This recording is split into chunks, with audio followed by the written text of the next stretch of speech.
मुली सक्षमीकरणासाठी शिक्षणाचे महत्त्व या विषयावर बोलणार आहे।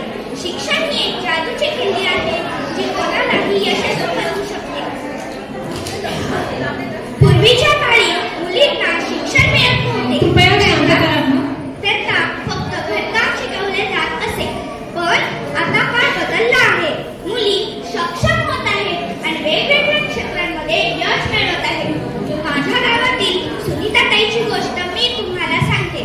तिच्या घरच्यांनी असे ठरवले की तिचं लग्न लवकर लावून द्यायचं, पण सुनीताताईला शिकायचं होतं। तिने जिद्दीने अभ्यास केला, शिष्यवृत्ती मिळवली आणि शिक्षण पूर्ण केलं। आज ती एक मोठी डॉक्टर आहे आणि अनेक लोकांची मदत सुद्धा करते।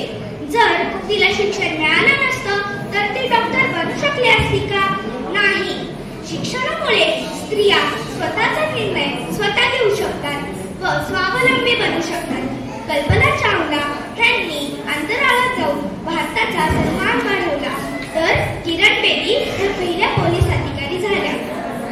शिक्षणानेच त्यांना ही ताकद दिली आहे। म्हणूनच आपण ठरवायला पाहिजे की प्रत्येक मुलीला शिक्षण मिळायलाच हवे, कारण शिक्षित मुलगी म्हणजे सक्षम कुटुंब आणि सक्षम कुटुंब म्हणजे सक्षम समाज। आता आपण सर्वजण एकत्र एक घोषणा करूया। मी म्हणेन शिक्षण हक्क आणि तुम्ही म्हणा प्रत्येक मुलीचा हक्क। चला चालू करूया। शिक्षण हक्क प्रत्येक मुलीचा हक्क, शिक्षण हक्क प्रत्येक मुलीचा हक्क, शिक्षण हक्क